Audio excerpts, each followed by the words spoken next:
Tiny bit, so. And Gizzy's up. Okay. And Gizzy's down. So, welcome back, everybody. Here we are, and Beyond Survival. Welcome to our table. I'm your host, Geraldine. My co-host, Kelli, and our superhost, Gizmo. Who's currently hiding behind Geraldine? What's he doing? So, here we are, going beyond survival, where we get to explore what it means to go beyond survival. And what are we talking about today, Geraldine? So, we kind of put together a little bit of a framework, and so we were talking about going down rabbit holes and their distractions, and so the distraction of rabbit holes. Mm-hmm. What happens when we go down the rabbit hole? Mm-hmm. The psyche of that, of like, you know, at best it's a distraction, and at worst it's destruction. Yes, and how that feels like, and rather looking at the mindset of those distractions. Mindset, or are we looking at what does it do to how you feel? Tapping into how it feels rather than the mindset of it. Okay. Thank you, Stephanie. Yeah. Thank you, Joanne. Who reminds us of what we're supposed to be talking about. What happens to your psyche or even your relationships? Okay. When you live in survival? I'm just going to give all of you out there a heads up on this. The reason we need to be reminded is because a lot of these writings we're doing, remember, we're always filming 2 weeks ahead. And also, some of these writings I did a long time ago. So I have to be reminded each week of like, what are we talking about? Oh, yeah. And once I tap in, I'll remember. But generally speaking, it's quite some time ago since I wrote about that particular subject. So the question was, what happens to our psyche, or even our relationships when we live in survival mode? Yep. And I guess looking at the reverse of that, what does it look like to live in and beyond survival? I thought that was probably the... Well, in this particular story, we're talking about if we're going down a whole bunch of rabbit holes, which we've all done. So we're talking about what happens to the psyche when you're in that rabbit hole for a long time, how it affects the relationships around us, what are the benefits, what are the downfalls of that, because we've all done it, right? We've all done the rabbit holes. Okay, I got it. I'm tapped back in. I'm tap back to that story I wrote many times ago. That's good. So, looking at the week that was. Yeah, well, that too, but before we start the week, Geraldine, because I don't want the tea to get cold again. I'm very particular about my tea being hot, guys. So I'm going to say, first of all, yesterday, Maria and I made, I don't know whether you can see, these are tiny little champagne. They're beautiful. Crème brûlées. So, you know, I like putting them in these little vintage cups that I collected. And, you know, we always do vintage. Yep. And basically, they're delicious. But even, you know, whenever you're doing a high tea, they're so good because they're just the right amount, right? Because you want a little bit of everything in a high tea, right? You want a little bit of scone, you want a little bit of biscuit, you want a little bit of a sandwich. So we do every mini versions. Over here, under the dome today, is a lemon pound cake with some lemon butter icing and zest on it. Again, we'll put both those on the menu. Geraldine today, because she's got a bit of cold, she's got fresh ginger, fresh lemon, fresh honey out of my beehive. I've got a beehive out the back. So she's got the honey from that to help. Thank you. And I've got my normal everyday tea, just ready to... What is it, PG Tips? Yes, that's right. So I can't even pour Geraldine's tea for her today. But see the steam? That's how it should be. Nice and hot. I don't know. Excellent. Obviously, anyone who is English is going to say, yep, I know the drill. Got to have... Guess, maybe. Yes. Set all the gizmo down. Giz. It's okay. It's okay. We're okay. It's okay. We're okay. Lean in on me, Gizzy. Lean in on me. He's doing his guard dog thing. There's someone who's gone down the laneway and he's heard the car door opening, so he's gone, who's that? Yeah. Can I just, what kind of cake was it again? Lemon what? Lemon pound cake. Right.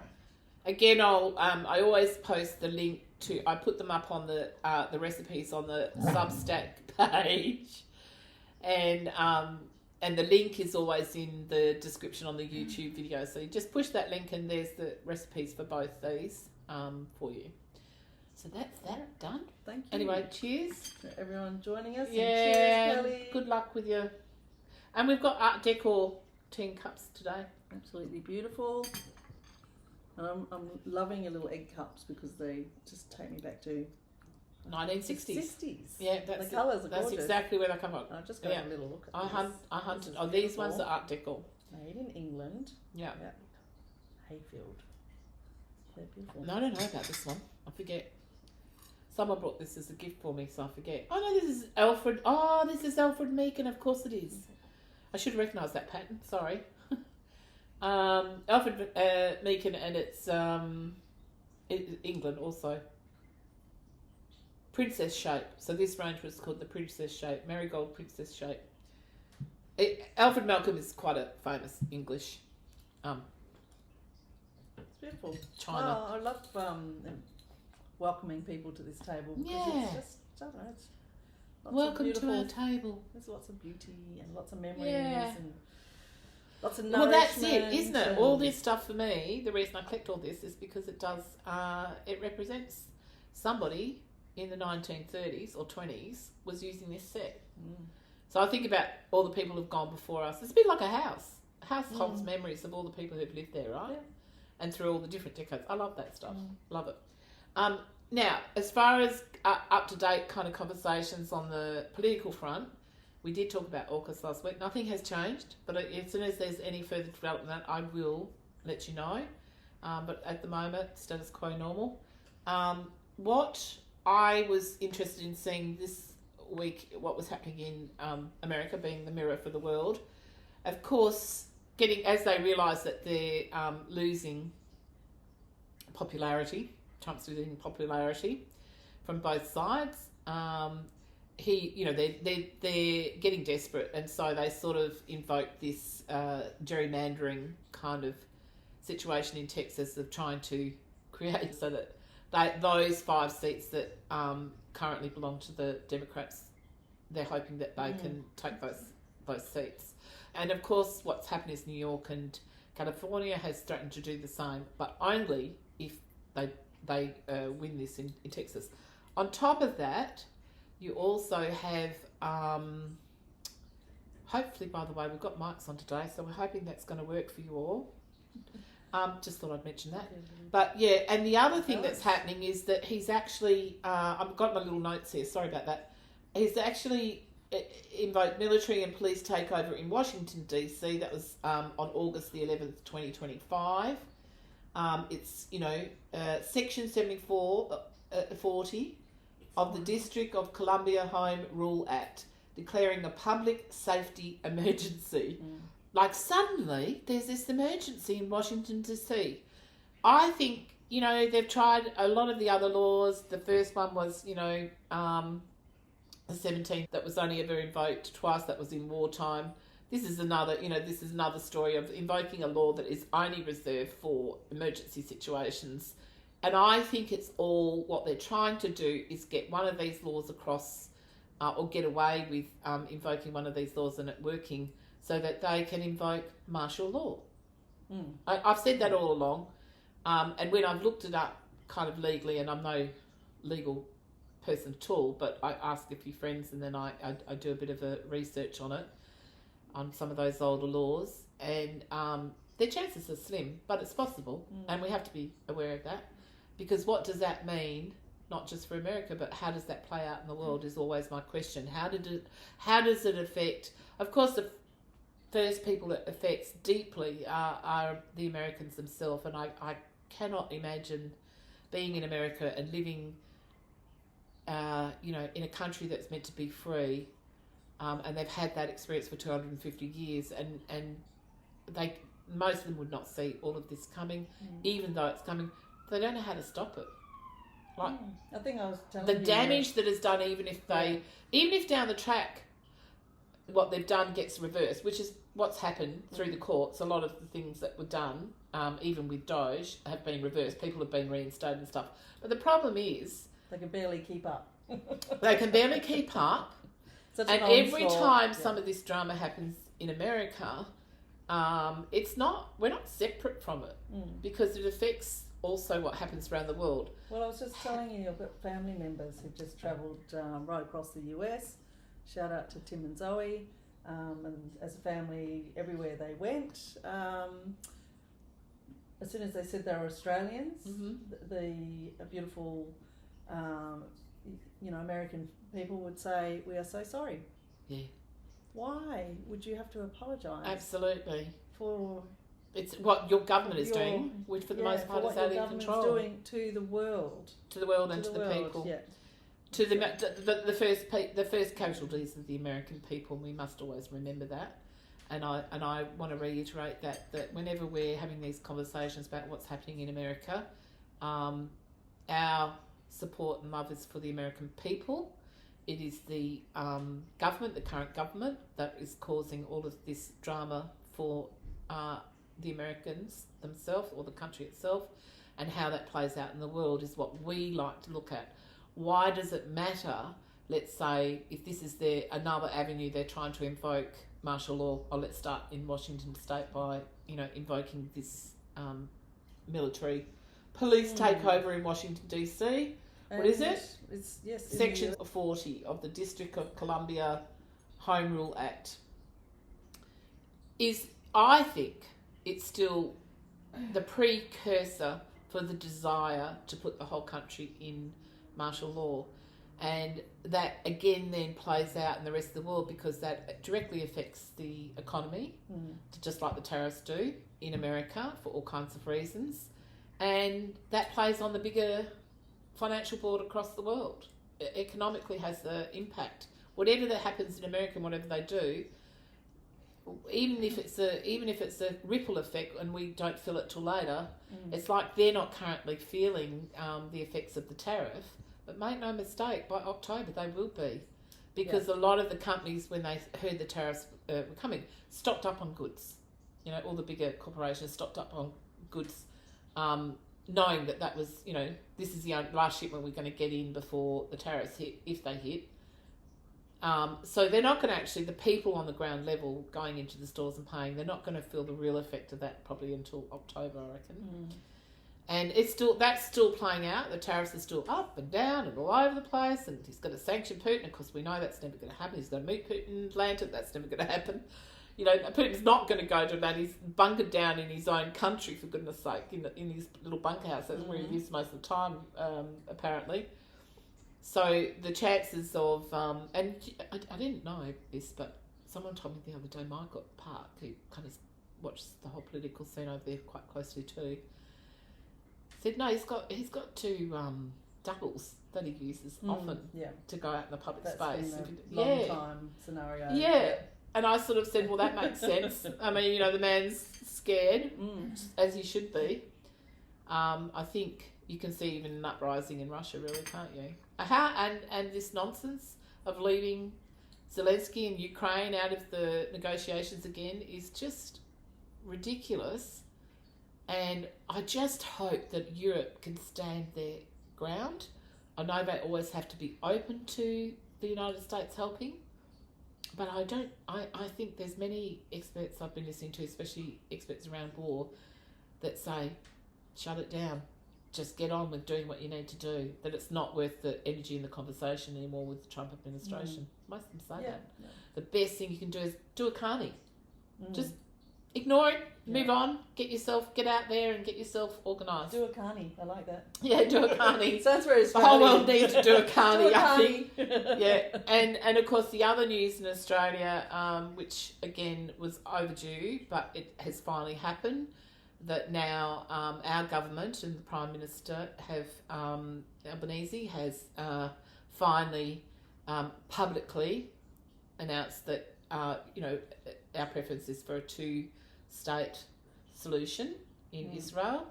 And that, I think it's probably long overdue. That's more your arena of expertise. mine's more Ukraine, Russia. So do you want to speak into that a little bit? Well, how did you feel about the announcement? Do you think it was important, not important? Did it make a difference on the world scale? Yeah, look, it's incredible that it has taken images of the starvation of children, not the incredible carnage that's happened for years in Palestine and the obvious taking of another people's land. We know that's been happening, and Western governments have fallen in rank and file. And the genocide. And now an obvious genocide, so an escalation from ethnic cleansing. I know I've spoken to Palestinian refugees for a long time actually. There's plenty of people in Australia that have been pushed out of their land. Yeah, so yes, and I'm going to keep hearing, too little, too late, but... Is it a good thing that it was done, though, finally, publicly? Does it make a difference on the world stage for us, do you think? I think so, but it's not strong enough, and we know that Israel is not stopping. We know... Well, he did say that, didn't Marty, actually, when he heard Albanese's speech about we are now publicly supporting the two-state solution.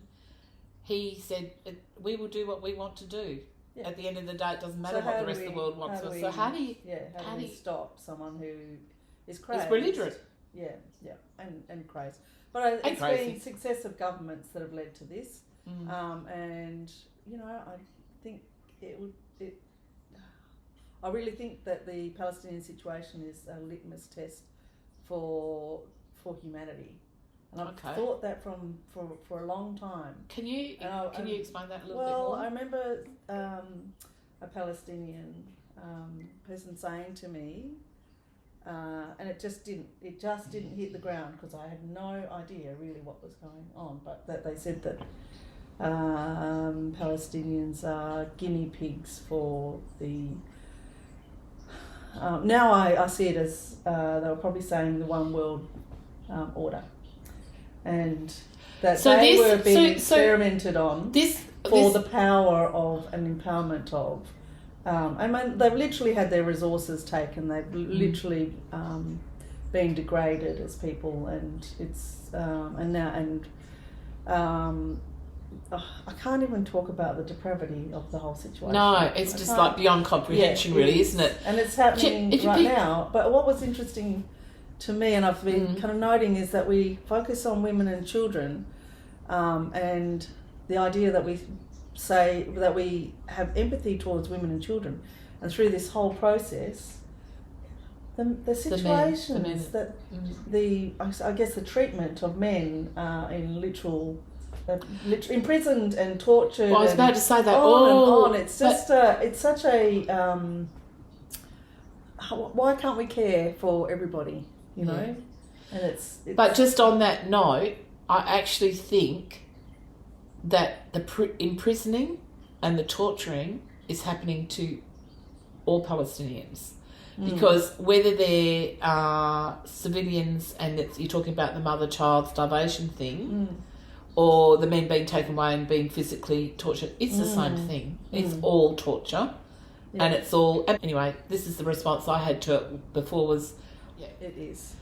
Basically, that war between light and dark is happening all across the world. But the thing that blew away me... Actually, I forget the actress's name. Oh, it's terrible, I can't believe... Everybody knows her. She's living in Australia now. English actress that was in many things, but she was, in Harry Potter's, she was the mixing lady. What was her name again? Margoyles. Miriam Margolyes. That's it, Miriam Margolyes, yeah. I'm glad we got there.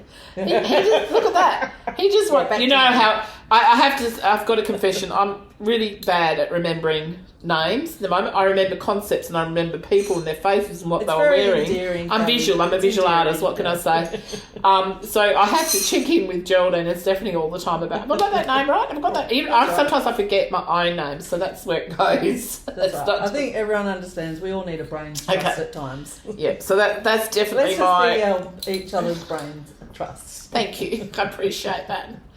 So But the thing that I did post a little video that she put up because she's Jewish, and she said, I can't believe that it is us now, my people, committing these atrocities. Because if anyone understands what that is like, what Netanyahu is doing to the Palestinians, is the Israeli people. And the last time I looked, and I think the percentage has gone up since last week, it was 72%. Can you do a fact check on that for me? Perplexity? Probably better. What Steph? am I fact checking? Fact check for me. I think 72% last week of Israelis disagreed with what Netanyahu was doing in the starvation of the children, not allowing the food to get through. Can you even believe? Like, I don't even know how he continues to hold power, and what he's doing is the very thing that was done to his own people in World War II. It's the same stuff. Yeah. It's a contemporary version of that, right? So, to me, that was very powerful when I watched her little video, and I think extremely brave of her to say, this is not okay. I can't believe...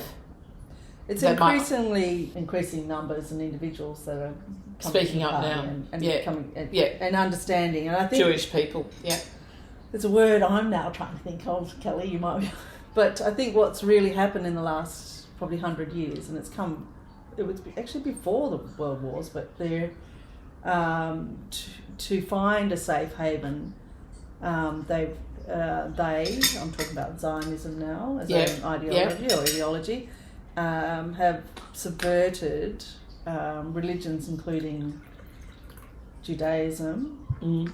There's another word for it, but it's and Christianity, and it's been done fairly consistently, and we're really just seeing the end result of that Zionist ideology.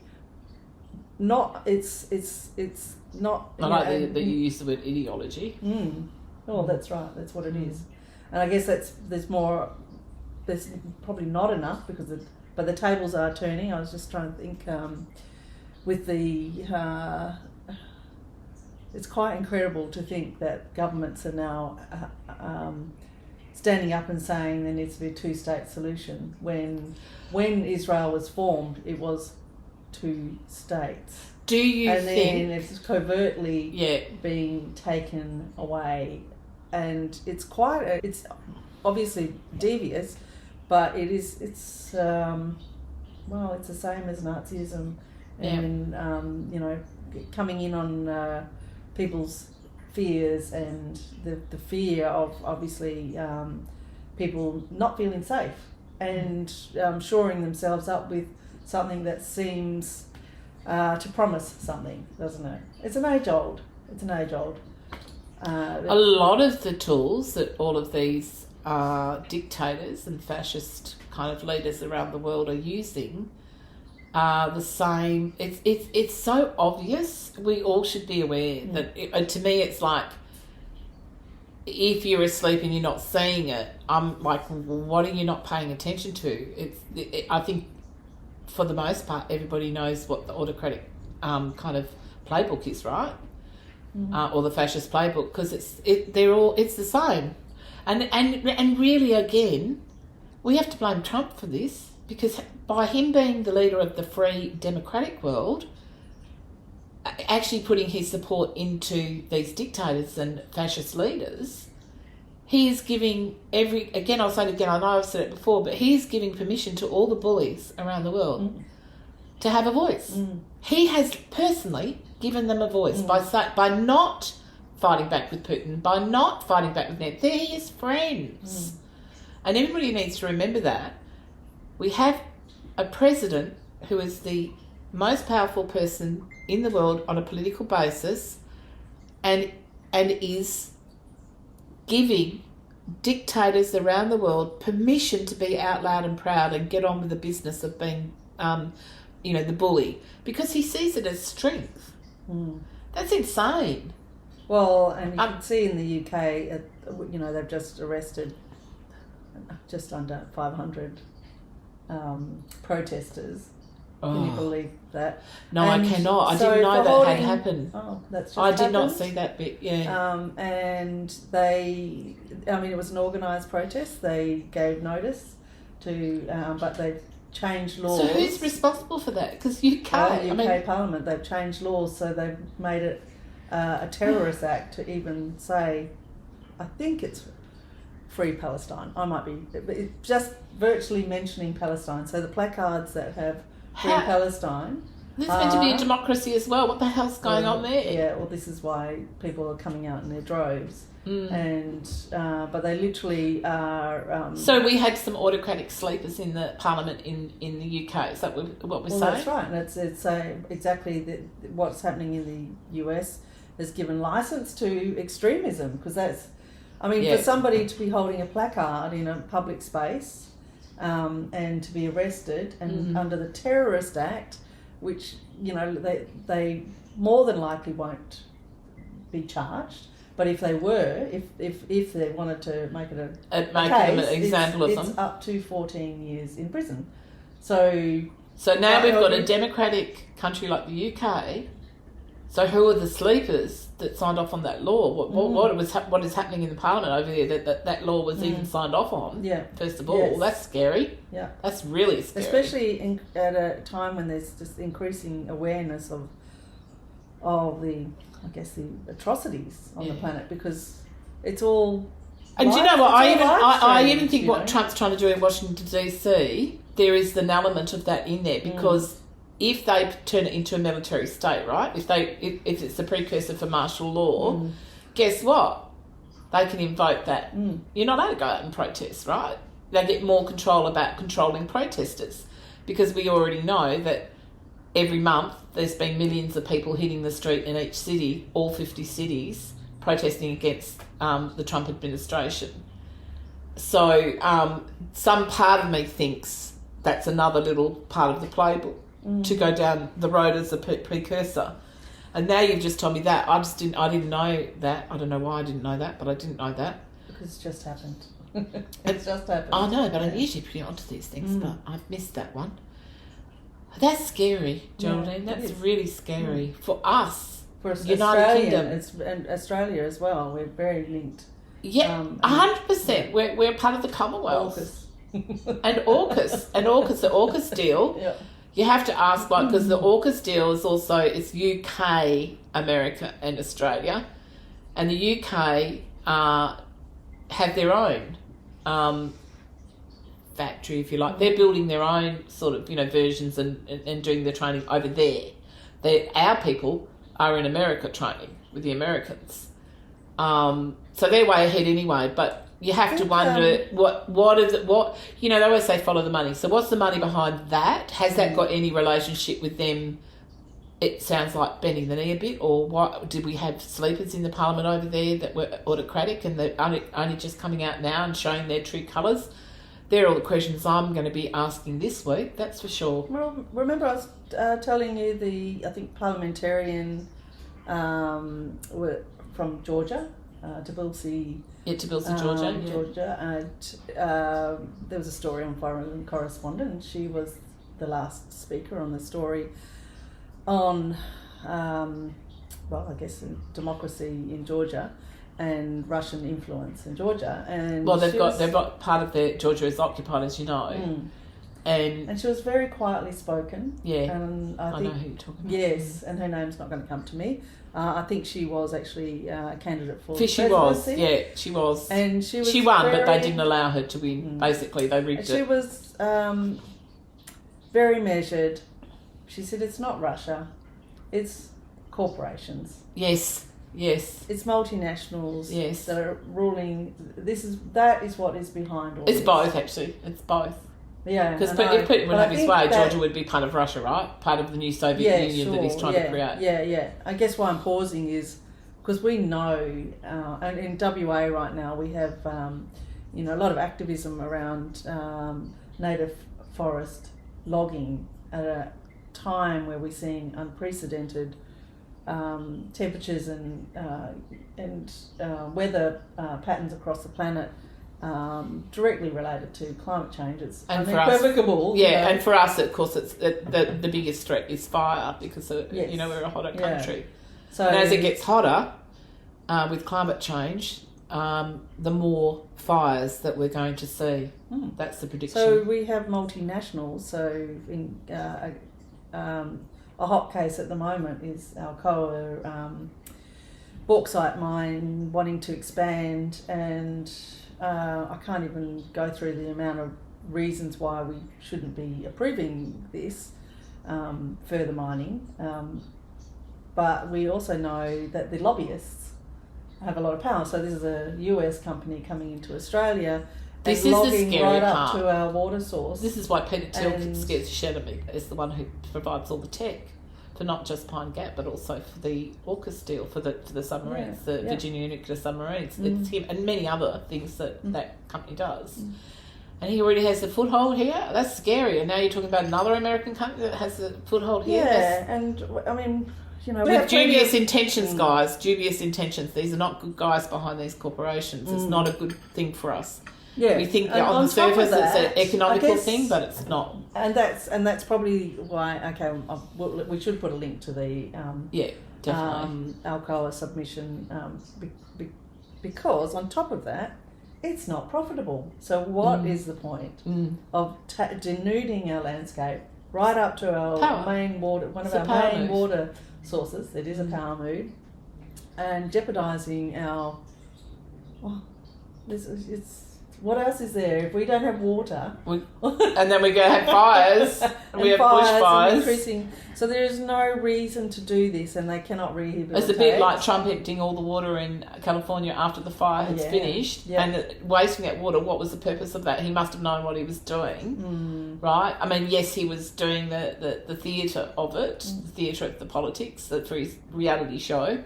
But also on top of that, he must have, and I'm sure Stephen Miller was in his ear sort of saying, yeah, if we can make their water short up there and they have another bushfire, good job. We'll get rid of all the Democrats in California. Yes, so that brings me to the fact that corporations are blackmailing us. I don't want to really talk too much about that because other than I'm hoping that people are awake to this and understanding that I think well, this the is why average we're having these Australian. conversations. I don't think the average Australian would even know what you're talking about. No, Geraldine, that's right. You know. So maybe we will talk about that more in Yeah. length. Let's both do some research on it, and maybe in a few weeks' time we can relook at that because that directly is affecting Australia. But that all happened a long time ago, so it feels like this has been a long plan. And why do they want to infiltrate Australia? Why do they want to take over Australia by the corporations?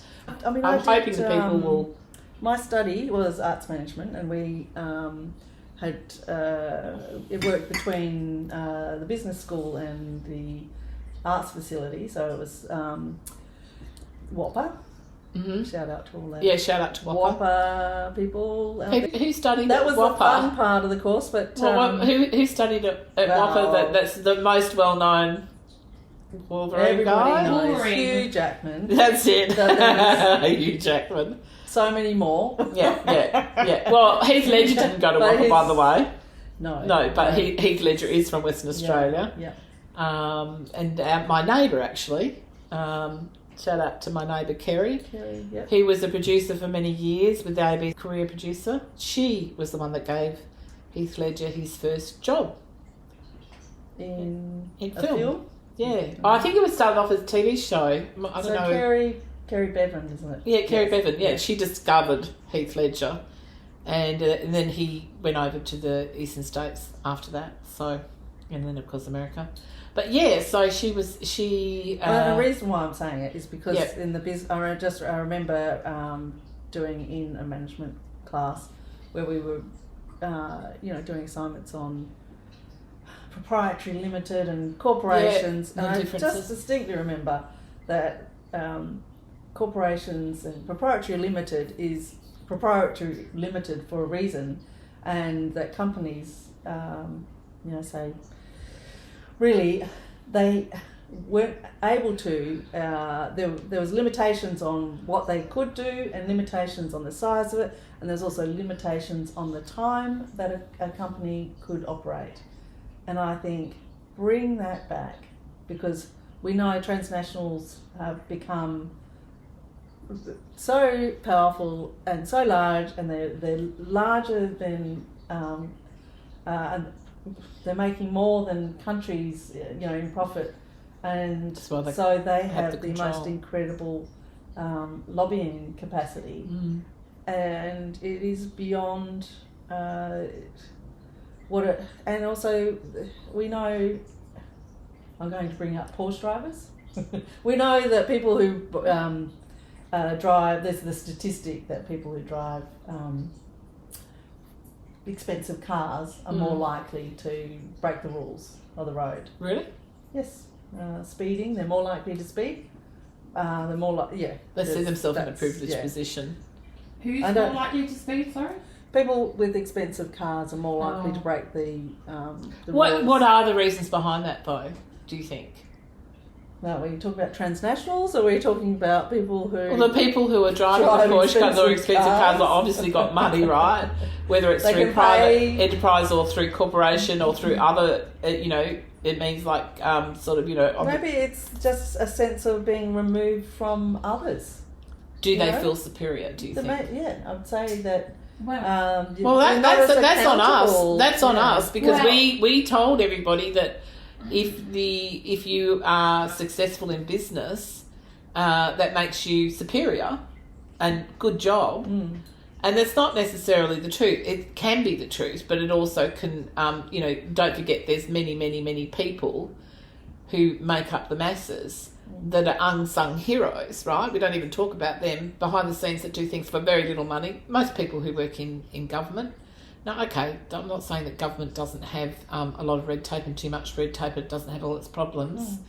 But they do still provide a service at a very small price compared to if they went and got a job in a corporation, right? So there's many people who are the unsung heroes behind the scenes, I feel, in powerful positions in government. But, they could be out making billions of dollars if they wanted to, a lot of them. But they don't. They choose to be of service, right? So... that's the operative words, to be of service in some way. And the same goes for not every corporation is heinous. Not every person who is, has successful and made money and become a billionaire or a millionaire or whatever the level you're looking at today, that do a lot of good as well. So, businesses are the drivers of, especially in services Australia, and needs being, facilitated. And, there's a lot of positives, but obviously there must be a magical point where accountability seems to go out the window, and accountability, to whole countries where there's multinationals that are literally going from country to country, breaking as many rules as they can, and they leave once things have been actually destroyed. Talking about going down rabbit holes. Yep. So already just in this conversation, we've probably touched on about 3 or 4 rabbit holes possibilities of going down. Right? Can I go down the big rabbit hole now? Go down the big rabbit hole. Go for your life. So yes, I just wanted to take it maybe a little bit back from politics. Okay. And because our taglines are art, spirit, and geopolitics. Are we allowed to By the way, that? I tried to do a promotion with the YouTube channel because this is all new for us, as you all know. And so I thought, well, I'll do a promotion to let people know that we're here and, try and attract some more subscribers and viewers, because mostly it's family and friends at the moment, right? There's a few from TikTok. We seem to get a lot of traction on our shorts on TikTok, which is lovely, like over 8,000 and 4,000 and 2,600. That's the 3 little videos we put out. It's mind-blowing. It is mind-blowing. This was just total stranger. And TikTok, and it's a lot of young people, which is nice. Yep. But that hasn't translated to the YouTube channel, by the way.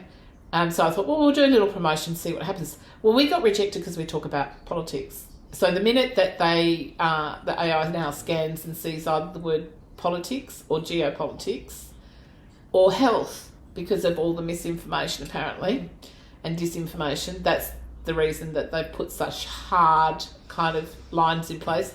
Yes, that's necessary. Have they thrown the baby out with the bathwater? I think so. I think, because what I said I ended up having a phone meeting with a Google AdSense person to understand why did we get banned from being promoted. We're a non-profit organisation, I'm explaining to him. He said, well, maybe if you register first with us as a non-profit organisation, then you won't even have to pay for the promotion. I said, well, that's pointless if we don't. We're not going to stop talking about politics or, things that we talk about, and sometimes we refer to health stuff every now and then. And I said, the AI is always going to flag us as a problematic kind of channel, and being a non-profit organisation. So if you're listening, and if you like what we're doing, share it with other people because, and and subscribe and like and all that sort of thing, because that's the only way that we can sort of, the purpose, as we said last week, of this channel is to raise money for the arts through Studio Zero, supporting creators with their different projects where we don't have to go to government for funding for it, that we can find a way of funding these creators through some initiatives like this. So anyway, but I was a bit shocked, and I said to him, I'm sorry, it still feels like to me that we're going down a rabbit hole, another rabbit hole of silencing the power of free speech. It is another format of that. When they start saying we will not promote your channel if you talk about geopolitics or politics. Now, I don't know how the other side of it, he said, that's another, I asked him, I said, so the monetisation of these TV channels, how does that work then? All these YouTube channels. He says, no, that's not my department, we only take care of the ads. So the ads have now been handed over from YouTube to Google Ads. And these are the guardrails they've put in place. But I think it's a little to rely on AI, that even if it picks up one word in your conversation of politics, geopolitics, mentioning of any political figures, this is what he said to me, or health is the other big arena. I said to him, that's got to be at least at the moment 60% of the YouTube channels, doesn't it? And are you telling me all of those are self-funded? And he said yes. So I don't know how. But anyway, we're still here. We're still doing what we're doing. We're not going to, certainly not going to remove content or remove on our, on our logo. It's actually got art, spirit, and geopolitics. And he said, just remove the word geopolitics.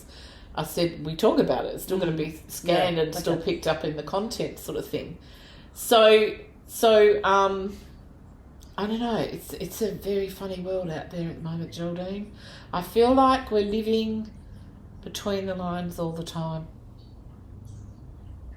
Maybe that's a rabbit hole we can go down. I just had to give a little bit of space after that, but we are living between the lines. Yeah. Oh, you're right there. I was just thinking maybe we have to trust in the process, and like even for us to be sitting here on a couch and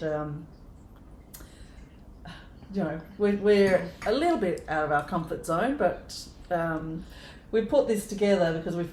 I'm quite comfortable now with it. Yeah, I am. I'm feeling more good. Me too. We're getting used to this whole camera business, guys. Yeah, it's taken a lot of getting out of our comfort zone to just be here. Yeah, absolutely. You have not been privy to the conversations behind the scenes, but there's been many. I think we're a little bit more in synchronicity. No, I think we're good now. Look, we actually. We turned up. We do not have a conversation about wardrobe or clothes, guys. And every week when I'm editing, and I'm always editing 2 weeks, like the filming we've done 2 weeks before. And by the way, we film on a Thursday, and we seem to be posting episodes now on a Tuesday. I know we said originally Thursday, but it's actually going to be Tuesdays. It's out to Tuesday. But what was the point of that? We're in synchronicity.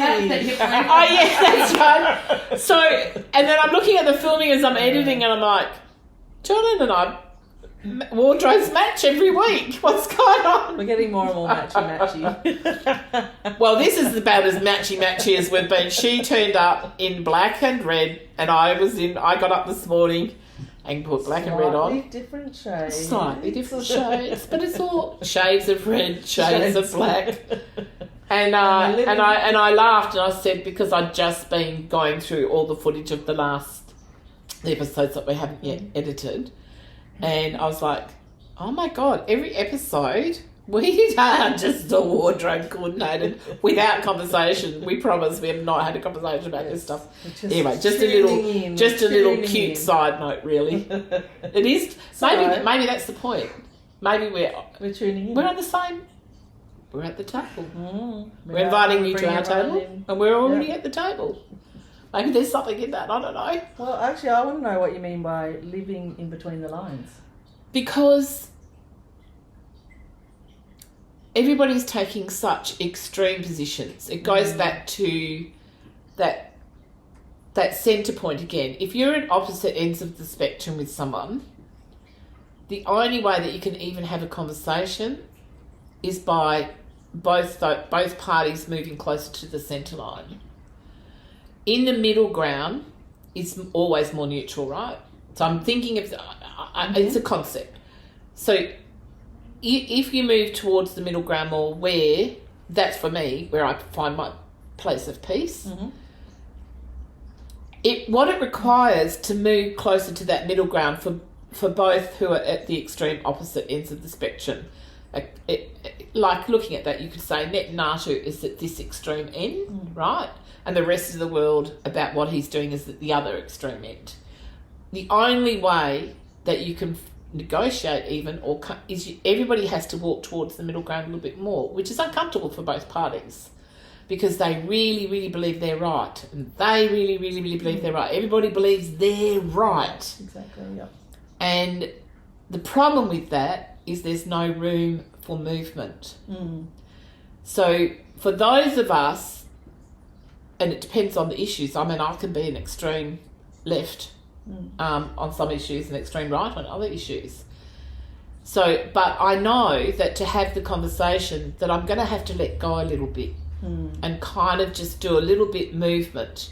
Now that may require going down a lot of rabbit holes first before I can find that middle ground in that particular conversation or situation. That's, again, uncomfortable because when you go down rabbit holes, you're often confronted by other people's versions of the truth. You have to look at it, at least. You have to listen, at least. Even if you, in the end, still decide that you disagree with what they're saying, it allows you to take a moment and take a breath into at least just a little taste of compassion for the other person or what you see as your opposition's position. If we can't find at least some humanity and compassion for each other being extreme, then we're never going to get closer to the middle ground, and that's the only place that you can find where real work can be done, I believe. And I think what happens a lot is the extreme left comes in halfway point. The extreme right comes in halfway point. We call that bipartisan, but it's not really true bipartisan, is it?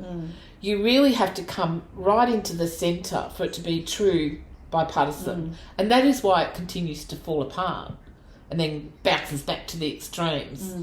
You know, once they think they've resolved something and, oh, that's a bipartisan issue, we did this. And then all of a sudden, bang, something happens and they both go back to their corners because fear drives you. Fear drives you to the boundary line again of your extremism. Whatever that might be, left or right, doesn't matter. And I think that's a life story. I think whether you're talking about the geopolitical situation or a nation's political situation or the individual's personal situation, I don't think the story changes. So when I say that sometimes there's many things where I have found a centre ground on, and maybe, I don't know, maybe that they're the things I don't need to talk about because I've already done my business with it.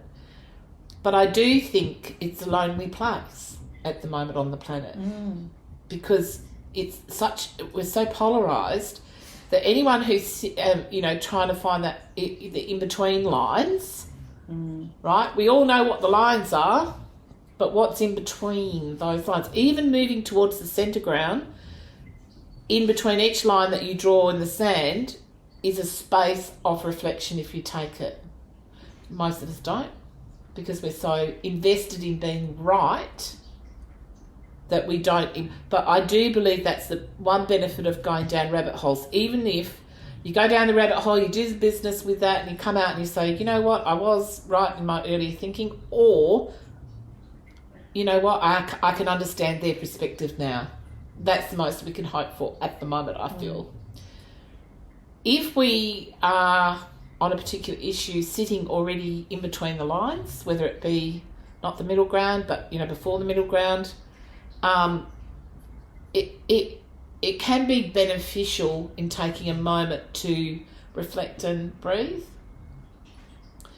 But really, nothing can change, even if we agree to, that middle ground is the place where you can agree to disagree, and then both sides compromise, right, to find a place that is operable for all concerned. And that can only come out of a space of compassion, I feel. And grounding, I think. And grounding, yeah. Well, the minute that you can find compassion for your opponent, that creates a space of flexibility to consider other options other than your extreme position, whatever that might be, left or right. So that's where rabbit holes can be beneficial. Where can rabbit holes be detrimental to the spirit and to the health? Is when someone goes down a rabbit hole, clearly finds out that, okay, that was another conspiracy theory, and they can't find their way out because they're so convinced by the lies. That's the disinformation stuff that we see going on through social media, and now with AI, it's very hard to work out what's real and not what's real, what isn't real.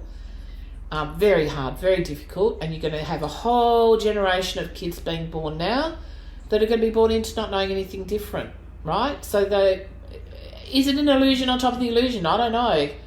It feels like layering of illusions, right, where we've lost the truth completely. But the one place that you can come back to the centre is that middle ground. You have to work between the lines. You have to at least look and feel the in-between lines, whether it's in the middle ground complete or it's just in between the lines as you're getting towards the middle ground. Each part of that is a learning, and I think that's, I don't know, I'm going to ask you in a minute, but I think that rabbit holes can be both, like anything, it comes down to intent. If your intent when you go down a rabbit hole is because you really, really want to work out what the real truth is, that's a good thing. But if you're if you're only going down that rabbit hole because you want to prove that you're right, then it's a pointless rabbit hole.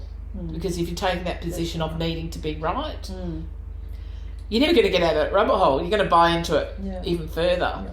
And the shock comes when people like Rogan, for example, who was a Trump supporter, who's now all of a sudden having an awakening about, oh, he's not who he says he is. He's not actually going to be doing any of the things that he said. And I think a lot of people who supported him, I'm talking about highly visible people that were influential, and like Elon Musk and people like that were influential on other people voting for the Trump administration, is they believed him.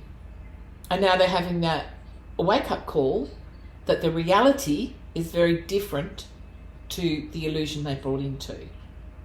And many of those people who go down those illusion sort of stories, it is because they've gone down rabbit holes.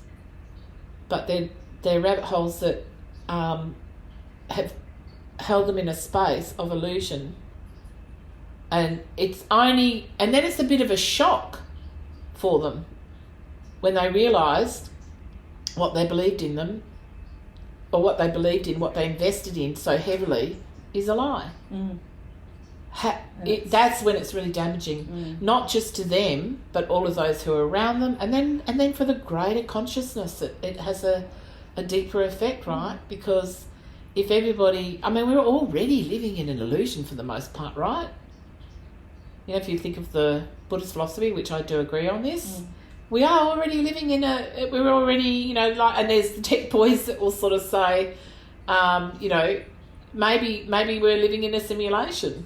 Maybe that's all it is. We're in the Matrix. Well, maybe the Matrix is real. Maybe the Matrix is actually reality. All very interesting points, but I think I'd like to have some creme Brulee.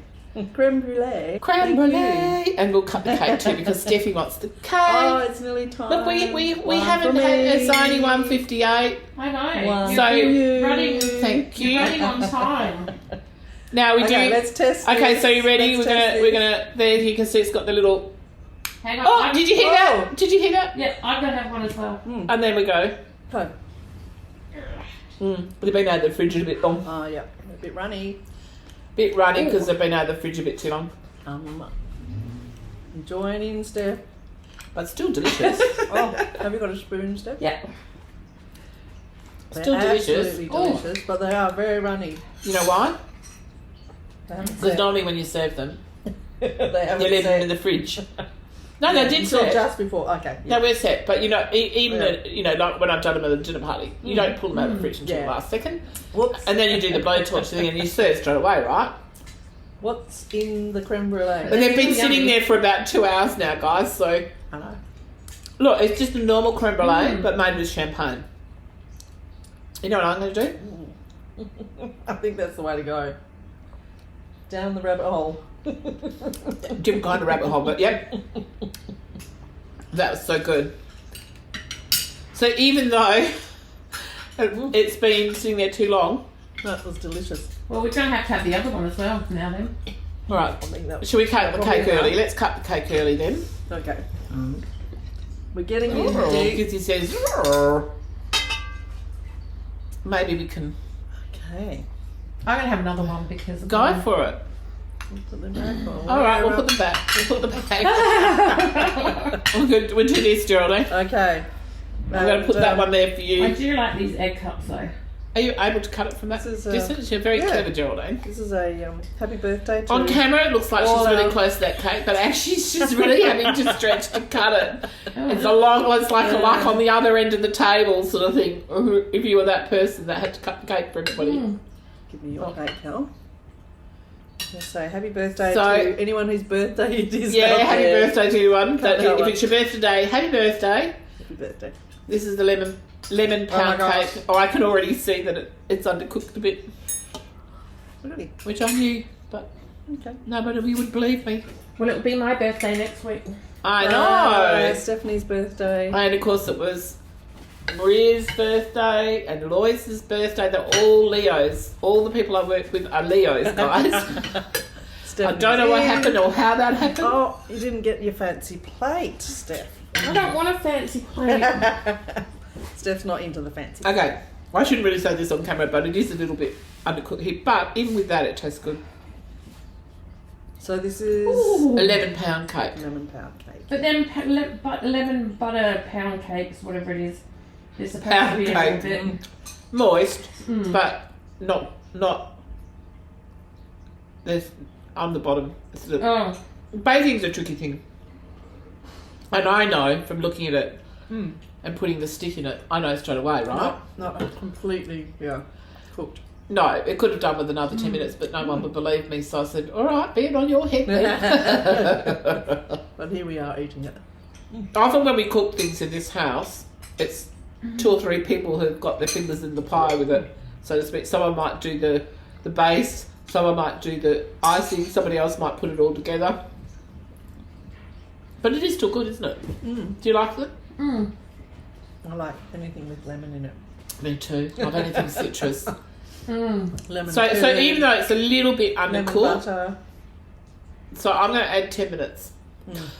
very Look, nice. baking's tricky because everybody's oven's different, and also, you know, the temperature on the outside plays into it. So it's a bit of a intuitive game, really. So who made this one? 3 of us. Maria started it. Then I kind of did a little bit of finishing bits, and then Fiona did the took it out of the oven and did the icing and stuff for Oh, it. right. So anyway, it was a journey. But still good. It's very nice. Really nice. What else are we talking about today? Well, I'll have Well, a you little covered mouthful. quite a bit already. We So did. are you going to go into more of the psyche behind the rabbit hole? I just did that. Or is that Absolutely, and you covered that. in extremely well. relationships, Mm. survival mode? So I wanted to bring in,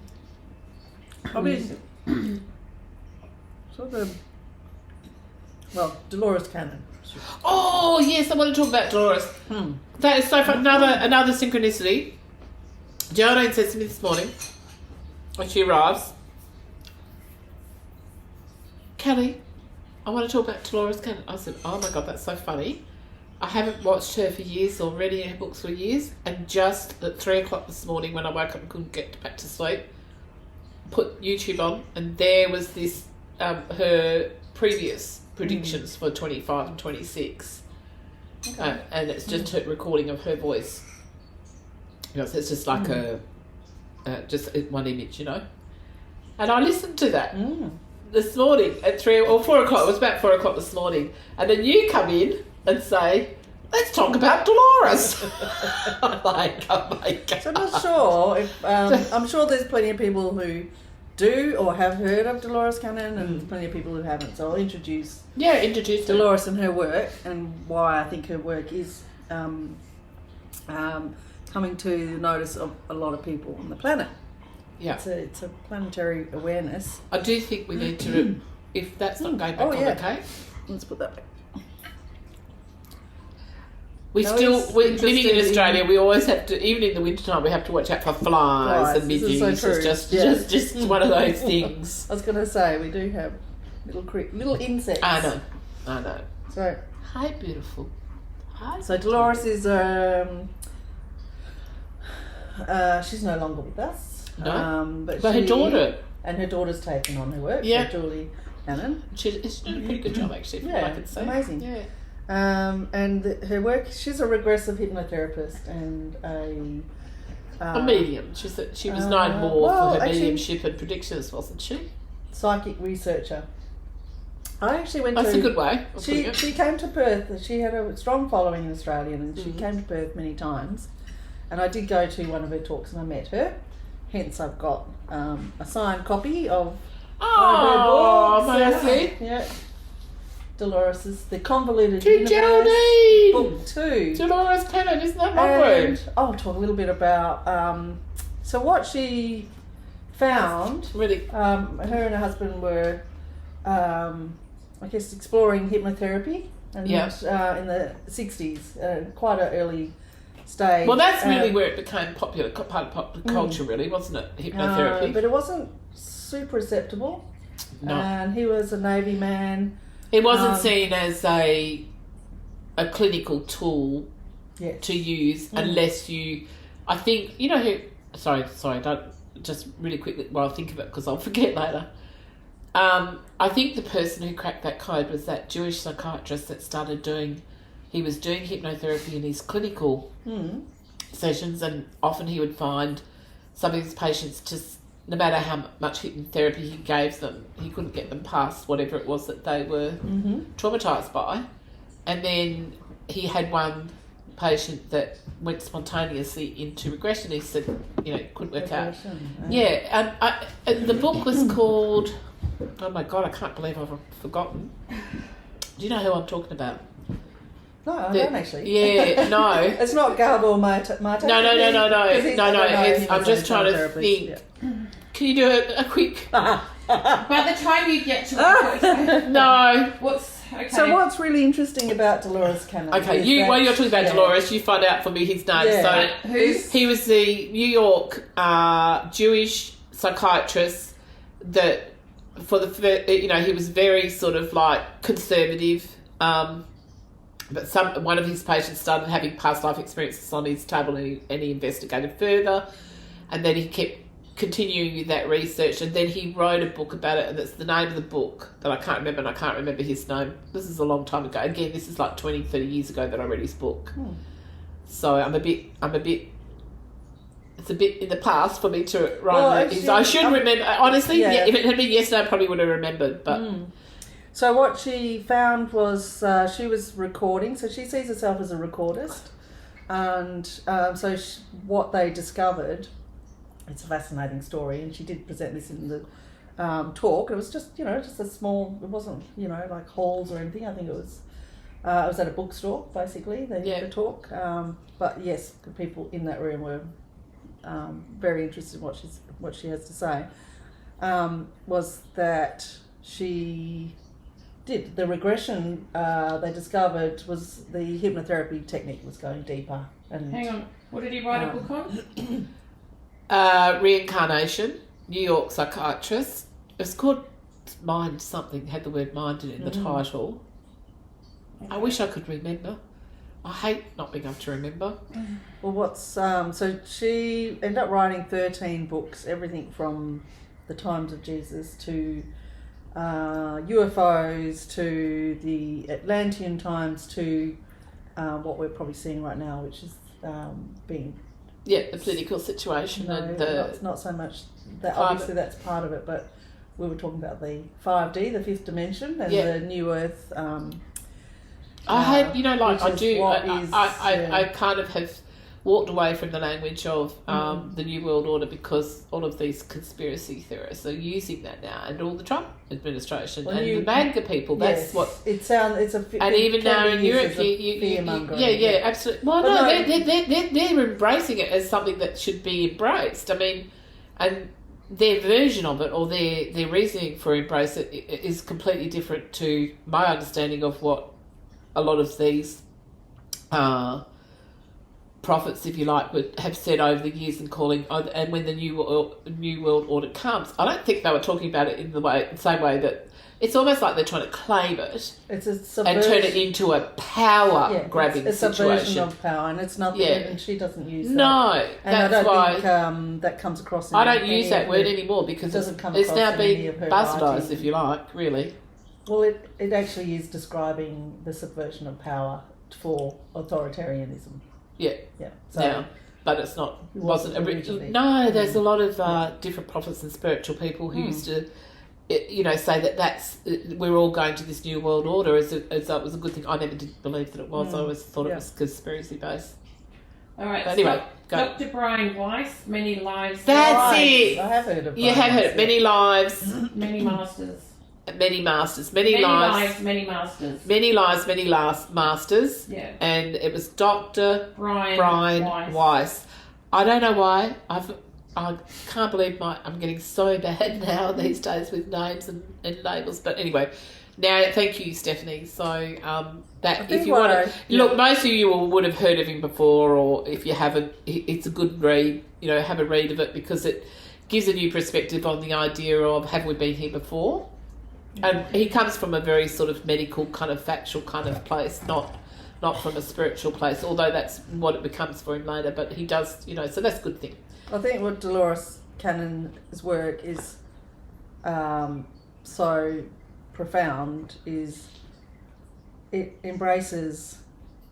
obviously embraces science is catching up on quantum, but a lot of in the regressions people are start to talk about ancient knowledge, and that is coming through right now, and that's what's obviously really when you say that ancient, I'm playing devil's advocate here. Okay.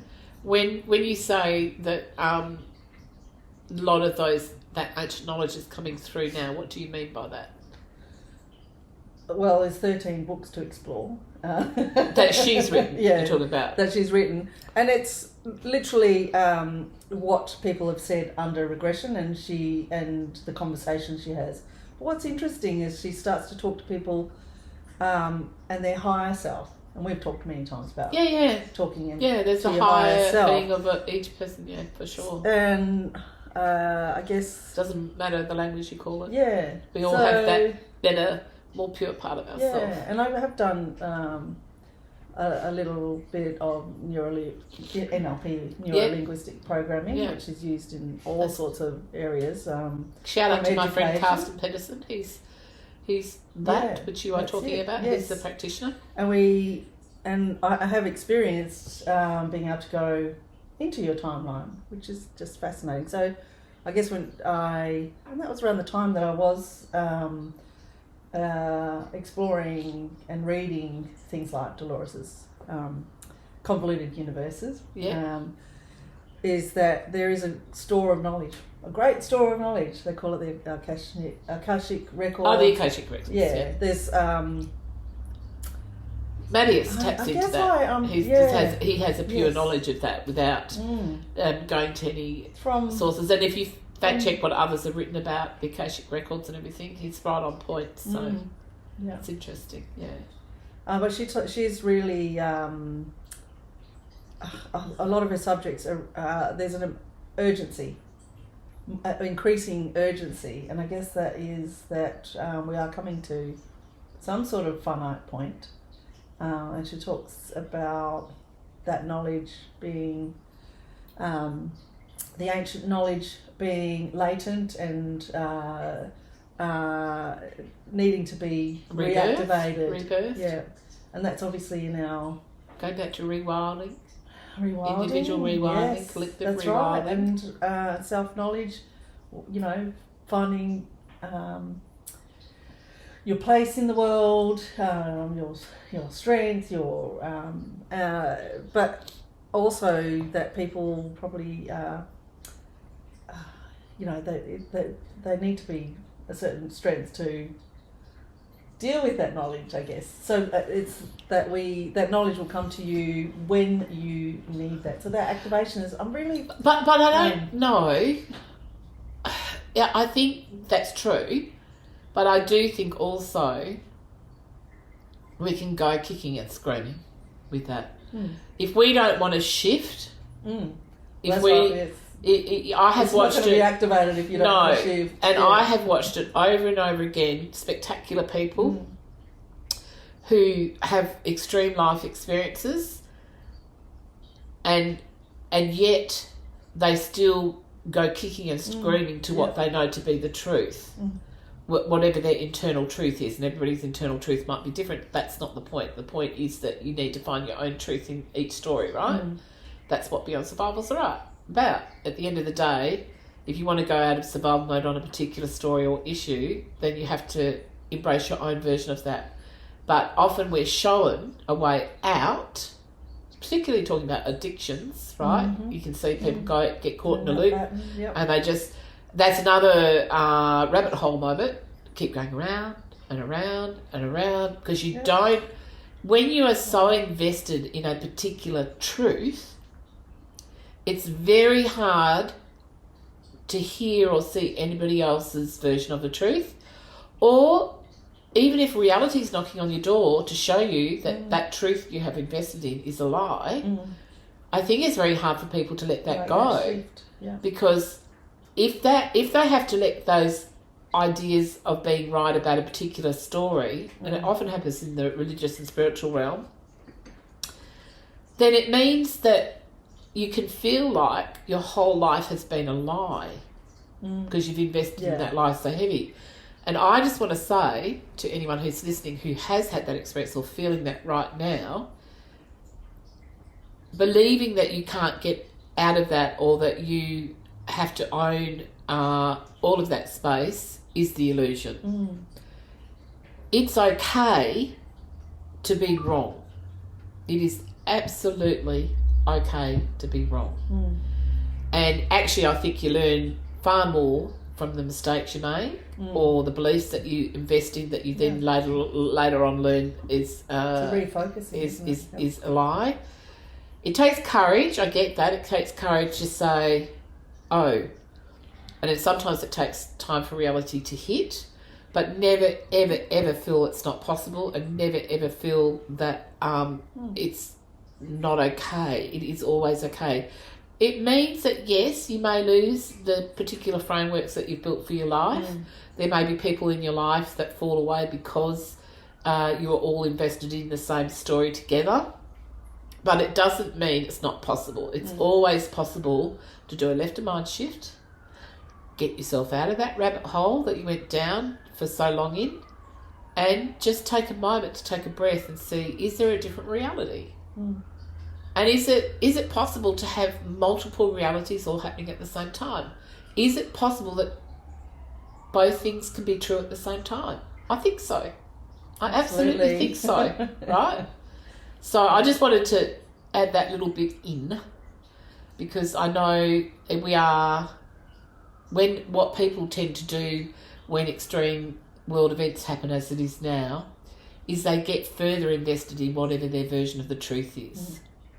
And I would suggest it's an opportunity to do the opposite, to listen to what other people's truth are. Listen to the greater knowledge. Yeah, and have the debate, have the conversation. Don't be so rigid in your beliefs and so invested in your beliefs that you're not prepared to have open conversations with other people. Look, one of the greatest joys that Lois and I shared through being on opposite ends of the spectrum, she comes from a fundamentalist Christian background, I don't come from a religious background at all, and the conversations, I came from a place of spirit, I hate using the word spirituality because it's got too many connotations around it, so that's why I like to use the word spirit. And we had many debates over the year, but the value of that for us, and what we realised, if it can happen in the micro, we fundamentally disagreed with each other on many things, probably 80% of things. But even though our mind was extremely different, the thing that allowed us to come and find that middle ground where we could have that negotiation, have that talk that we were talking about earlier, was we had the same hearts. Our heart was driven through using art as a medium to say what it was that we wanted to say, sometimes activism, sometimes not, sometimes just making an observation. But that was the one thing that we shared in common. So no matter how much our mind wanted to get here and go there and do this, and just normal human behaviour of hanging on to what you believe is right, and we did do those battles as well, the 9 yards on most of those. In the end, what always brought us back to the centre of any conversation we were having was our heart. We would say, you know what, we're saying the same thing in a different way.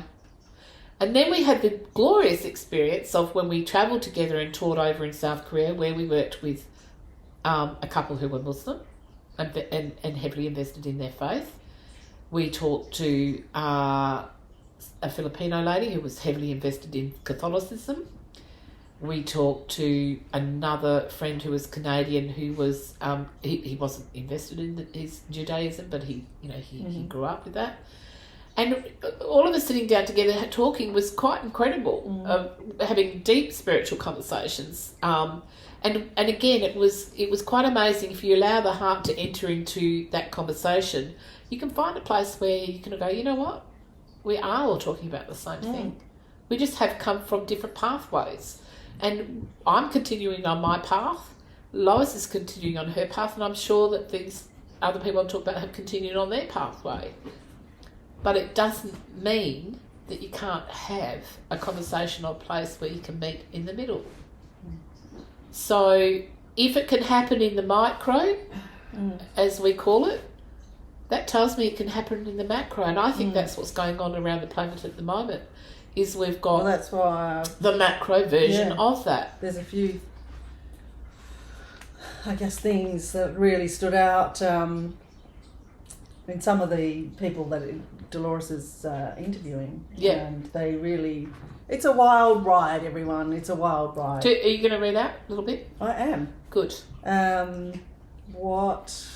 So one of her subjects, and her name is Jane, as she uses her first name. Dolores talks about how we come to Earth. Yeah. I mean, it's not her, it's her findings through lots of hypnotherapy. Okay. Thousands and thousands of hypnotherapy sessions where the information has come through the people. We forget where we've come from. Okay. This idea that we've come, We've been here before. Yeah, we've got amnesia as soon as we get. Yeah, we've been here before. And we've been here before. I think many of us could agree that, I don't know, most people I now talk to, once upon a time you said the word reincarnation, people would jump out the window and say, all right, you're crazy, off we go. But I think people are more now aware and more, like, of course, to think that you can get all of your spiritual kind of knowledge done or become the very best person that in one lifetime is a little more crazy than thinking that, well, we might have just been here before, we might have done this dance before.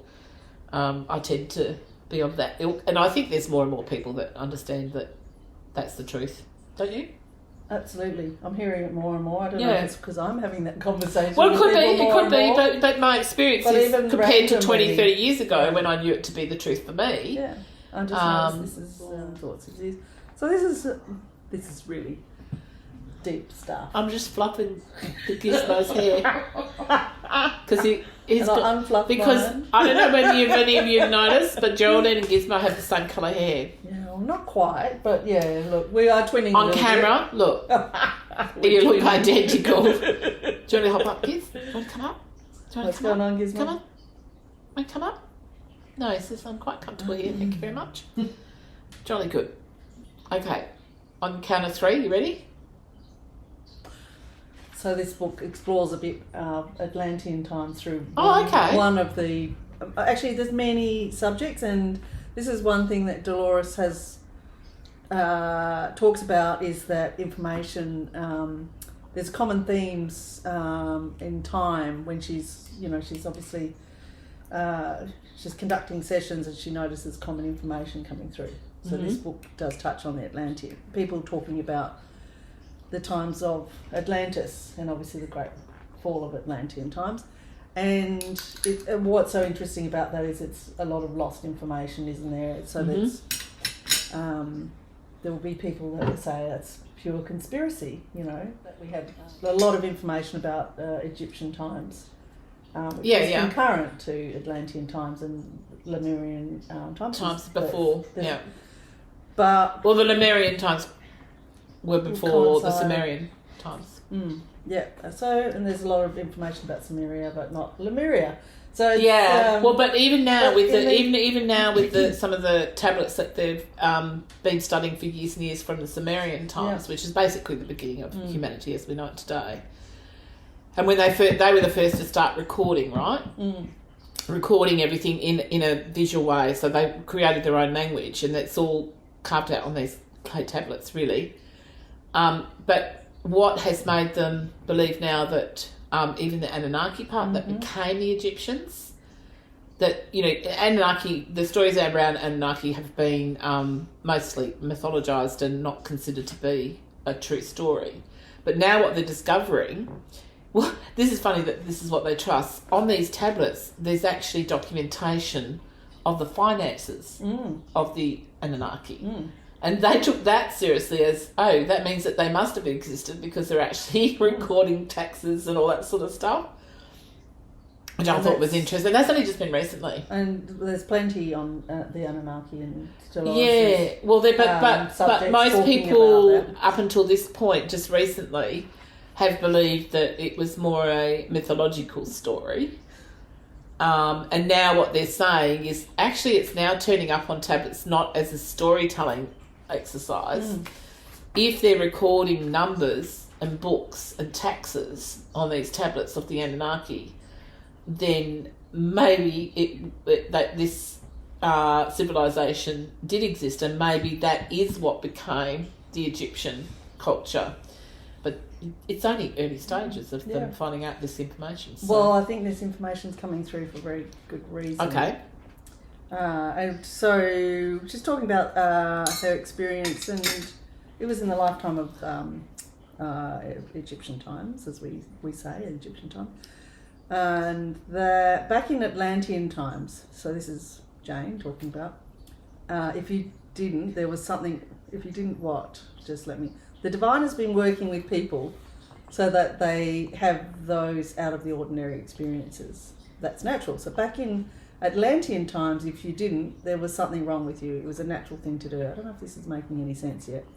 And we did it then in Atlantis, we walked into the negative. I think this is probably what popped out for me. Okay. And after walking so many years deeper into the negative, now we've learned where our negative takes us. I just opened this morning, actually. I've just about read it. Yeah. And that popped out. And that was the bit that popped and out. I think that it's popped out because what is happening on the planet? We seem to be going from negative to negative to negative to negative. Yeah, but that's what happens before it. When you think about even going back to rabbit holes and addiction, being one of the bigger rabbit holes, harder to get out of. It's almost like it has to get really, really bad before it gets better. You know, there's a saying. Kelli, here is your reminder. Cut the cake. Alexa, we already cut the cake, thank you. I'm not quite sure how to help you with that. I don't even know how I can help you with that or help you with that. Reminder. Cut the cake. Alexa, stop. She doesn't stop until you tell her to stop. The cake was good, thank you, Alexa. Anyway, back to the rabbit hole. Probably there's this saying, right? I've had a few friends who've been addicts over the years in various degrees, whether alcohol or heroin, and lost people to it as well, people who've died. It's unfortunately in the creative industry, you get I think you get a good high percentage of addiction. I think it's across our society, but community. It is, but I do think that you're more volatile in that creative space, and so therefore they can be. Yeah, I think it's just more volatile. That's my own personal experience, what I've observed. But so I used to go to the different Al-Anon meetings to try and understand what they were going. Just revelation. We're all creative. And we are all creative. We're all co-creators. But I'm talking about, in particular, the artistic, creative kind of soul that is raw in that. You know, they don't understand or know anything else, right? There is a great mix of that within the creative industry.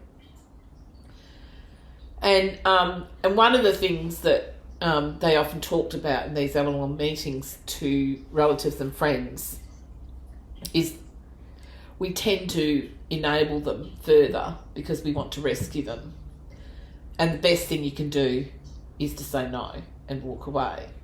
Because the only way that an addict will get clean and stay clean, and it's a tumultuous terrain, because they can fall off the wagon again and again before they finally get to the other side of it. To do the work. But what inspires them to do the work is they have to be trapped down the bottom of the well. They talk about the well. You're not going to find your way out, and no one's going to help you out of this well until you hit the bottom. And what often happens through that journey is family and friends, they only get to maybe halfway down the well, and we reach down and we pull them out, and they have a little breather, but then they go back in. And there's this yo-yo effect of going in and out of, you know, being clean, not clean. And so one of the first things they taught us was the best thing you can do for your family or friend is to not enable them. Do not give them money because you're sick of hearing them tell you this, that and the other. Support without enabling. Yeah, well, support sometimes can look like it's abandoning them. They will see it as abandonment. But what I now say to those friends, if they ever fall off the wagon again, I'm standing by with a glass of water when you're ready. But until then, we cannot have contact.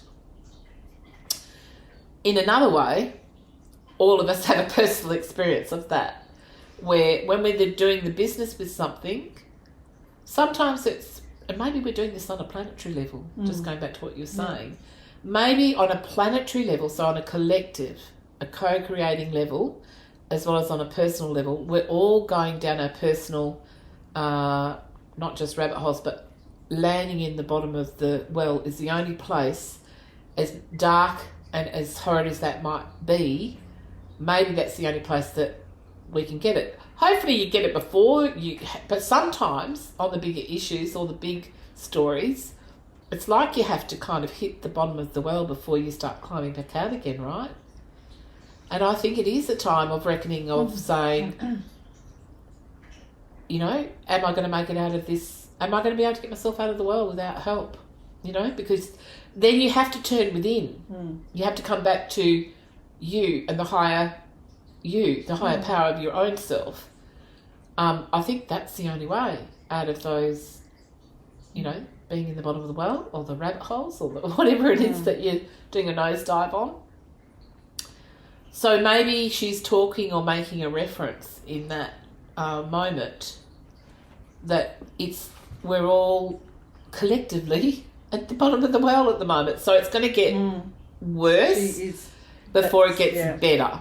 In simple terms, it's going to get a lot worse before it gets better, I feel. I think there was also just... We all got to face our demons, right? Whatever your demons are, whatever your nightmares are. Well, I haven't quite got to the post notes, but in some of the post notes, well, she's quoting Nostradamus, actually. Yeah, well, a lot of her predictions are aligned with Nostradamus as well. And she obviously... And who's that? There were people who talked about the times or talked about Nostradamus. Yeah, those three. I think they're the three biggest obvious ones, right, that everybody talks about or studies. What did you say? Who? Edgar Cayce is the American version of that. And I know that they all three kind of do seem to have some alignments. So she quotes Nostradamus, and his predictions. You do not realise the power of your own mind.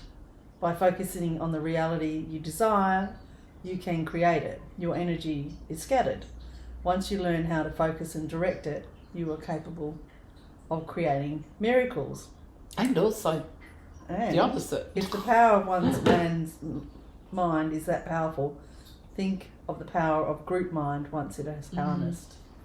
So that's again going back to the individual consciousness and the collective consciousness. And a collective consciousness is always going to shift things faster than an individual consciousness. And sometimes the collective consciousness, it doesn't mean you need to know the people that are in that same collective consciousness. Group mind. I often think of like the Christ consciousness, because there's so many people for the last few thousand years that have been invested in the teachings of Christ, and sometimes religious with that and sometimes not. I, for example, see him as a very important teacher in you know, on the planet, that has been on the planet in the last 2,000 years. I think, you know, Buddha and Krishna were before that, like go back 5,000 years. And also the you know, just the Sanskrit stuff in India, that was more than 5,000 years ago too, that were written on the palm leaves by the monks. And there's lots of stuff in that as well that kind of align with all of these things we're talking about today. But at the end of the day, I think, you know, like one of the strongest collective consciousness at the moment is the Christ consciousness. No matter how you invest in it, whether it's through Catholicism or some other religion or just in the teachings of Christ, you know, and that makes it a powerful collective consciousness, and that means it has the ability to influence, right? Well, and I love... and it can work the other way as well. That was what when you said that, when you read out that bit, I think the other thing you have to be very conscious of is the laws of attraction is not discerning in any way. It follows exactly what you desire. So if you desire to cause harm, it will give you that. It doesn't have judgment like we do, right? It's just energy. That's a human thing. Why? I don't know why we created that, but we did. Maybe contrast helps you learn and elevate yourself. Maybe that's the purpose of contrast, to elevate yourself beyond that to a place. And of course, many have done that have been before us. You know, they can talk about it being the nirvana or enlightenment or ascension. It doesn't matter what words you use. I think that is the pathway for every human soul to find their way to that place. And what avenue or what pathway you choose, as far as I'm concerned, is irrelevant. It's only relevant to you and your story and what you're... But laws of attraction, why do we see... People often ask me, when we have these conversations, well, what about these, you know, what's happening in America? What about these dictators? What about wars? What about... I said...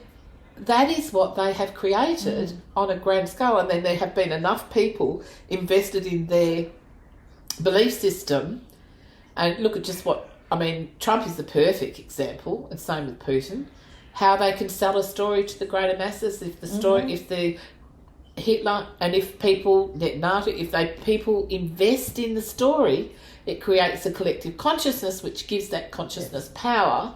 And so laws of attraction work both negatively and positively, because the universe doesn't know negative or positive. It really doesn't. It's just science, right? It's just energy of the universe. And whatever you command it to do, it shall do. And I think so. Shakespeare, she quotes Shakespeare, and we all know the all the world is a stage. Yes, yes. And I think that's... We're all playing our individual plays. Yes. But they also make up the greater story of the planet, right? Yeah, they have their exits and their entrances, and one man in his time plays many parts. Yeah. I love revisiting that. It's so true. It's so true. Yeah.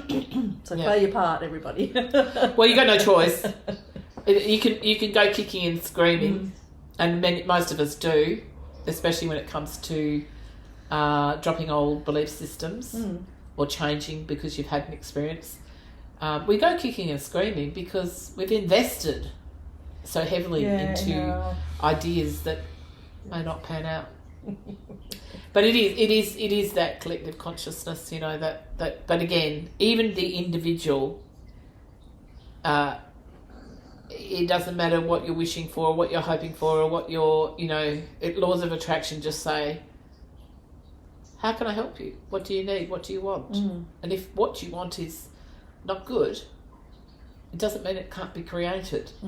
So it's got nothing to do with God or I just think it's an energy of the universe that kind of is, it doesn't need discernment, it just is. Whereas we have to learn discernment. We do, yeah. Through contrast. So I guess we need to trust in the power of something greater than ourselves. The greater I am. The greater I am. Yeah. That is encompassing of everything that exists. That's my belief. That's why I always kind of tagline myself with, I am that I am. Because that's tapping into an omnipresent kind of collective consciousness, which is pure. That's my experience of peace. The times I've had experience of peace, I think that's where I am. I think that's where I've been. It's just... Well, I must, it's still and quiet. It's just... I don't know how to... Empty void space, but not... That sounds as if it's something negative, but it's not. It's actually something very peaceful and still. It doesn't have judgment anyway whatsoever. The only people who judge are us. I know there's lots of belief systems around, getting to the pearly gates and being judged. I don't think that. I think we do our own self-reviews. Pretty sure that's not the... Yeah, I don't... What's really going on. No, I agree. But I don't know. I think we've pretty much... We've covered everything. I think we covered everything we need to cover today. That's pretty miraculous for us. Wow. We actually got it done within the time frame. And Stephanie, the producer's going like this. I've been waiting for this moment for 6 weeks. What does that mean, Stephanie? I've been going like this for 5 minutes. And now she's going like this. We thought she was just dancing. Usually she's doing this to us. Wrap it up. But now she's going, yay! So, I believe in miracles. Well, so it has lots of thing. Thanks, Geraldine. Just be sexy things. Right back at you, sister. I'm not. By the way, to Geraldine's husband, we're not hitting on each other. Don't worry. Anyway, just remember again. That was a song for everybody. It's a song for everybody. So we will post the recipes. Done. We've got to say goodbye. We've got to actually say goodbye, Stephanie. We've got to sign off. I'm amazed that I got through, considering how I was feeling well earlier done, with Geraldine. sore throat and all that. Here's my baby. Look at the camera. So thank you everybody for joining us. It's been fun. And please help us out by, as soon as we've now been barred from YouTube promoting us. The only way that we can get this channel working, I suppose, or is with your support. So I never thought I'd be this person, but I'm going to be this person. If you like what you see, you want us to continue, then like and subscribe and share it with other people and say, hey, watch this. And if not, that's okay too. Just come to our table and join us. And then if you want to walk away from the table too, you can do that as well, whatever you need. But that is for us now the only avenue of Yep. And let's all go beyond survival. together and laugh, love, and breathe. Show us that again. Love. Oh no, love. Laugh. It's alphabetical order. LALO. Oh, love, breathe. girls, definitely. Laugh until you just splitting at the sides.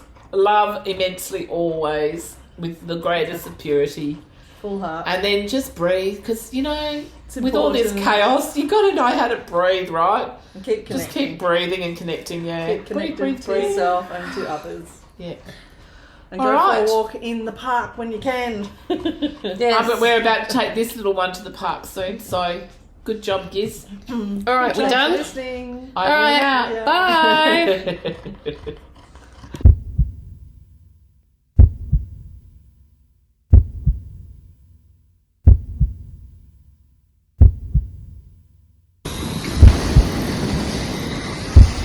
Good, zurück.